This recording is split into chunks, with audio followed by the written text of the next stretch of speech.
नमस्कार, पूज्यनगरी न्यूज मध्ये आपलं स्वागत आहे। आता पाहूया ठळक घडामोडी। पूज्यनगरी न्यूज मध्ये आपले स्वागत आहे। परंडा तालुक्यातून एक संतापजनक आणि धक्कादायक घटना समोर आली आहे।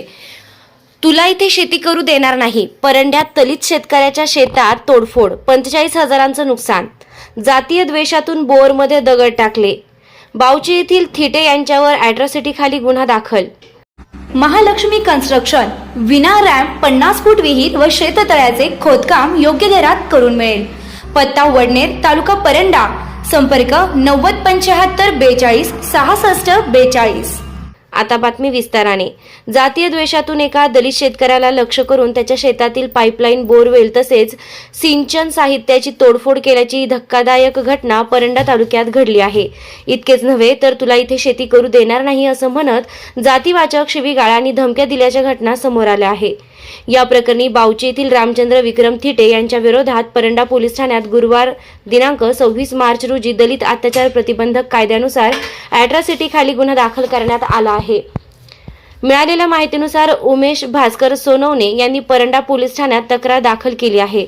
तक्रारीनुसार त्यांच्या बावची शिवारातील शेतात ऊसाचं पीक असून पाणी पुरवठ्यासाठी पाईपलाईन आणि बोरवेलची व्यवस्था करण्यात आली होती।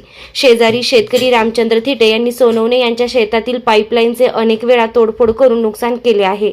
धक्कादायक बाब म्हणजे ही पहिलीच घटना नसल्याचा दावा तक्रारदारानं केला आहे। या आधीही अनेक वेळा पाईपलाईनचे जॉईंट, कॉक आणि सिंचन साहित्य तोडून नुकसान करण्यात आले व शेतकऱ्याला पळवून लावण्याचा प्रयत्न केला आहे।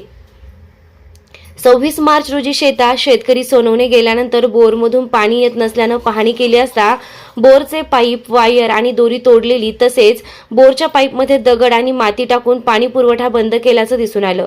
या प्रकारात सुमारे 45,000 रुपयांचं नुकसान झाल्याचा दावा करण्यात आलाय। नुकसान करून आरोपी पळून जात असताना सोनवणे यांनी स्वतः पाहिले आहे।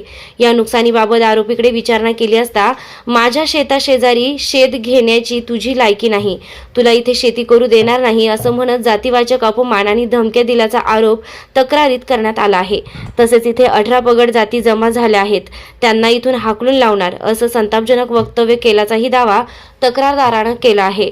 या गंभीर घटनेनंतर परिसरात संतापाचं वातावरण निर्माण झालं असून आरोपीवर कठोर कारवाई करावी अशी मागणी जोर धरत आहे। एका दलित शेतकऱ्याच्या शेतीवर, पाण्यावर आणि उपजीविकेवरच घाला घालण्याचा प्रयत्न करण्यात आला असून या प्रकरणात पोलिसांची पुढील कारवाई काय होते याकडे आता संपूर्ण परंडा तालुक्याचं लक्ष लागलं आहे। कमांडो करिअर अकॅडमी परांडा 10वी आणि 12वी परीक्षा दिलेल्या उमेदवारांसाठी कमांडो करिअर अकॅडमी परांडा येथे पोलीस भरती किंवा आर्मी भरतीसाठी मुलांच्या स्पेशल बॅचेससाठी नाव नोंदणी प्रवेश प्रक्रिया सुरू झाली आहे। चालू घडामोडींचे अपडेट्स जाणून घेण्यासाठी आपल्या पूज्यनगरी न्यूजला सबस्क्राईब जरूर करा, लाईक करा, शेअर करा व कमेंट देखील करा। बेल आयकॉनवर प्रेस करा व नोटिफिकेशन्स मिळवा।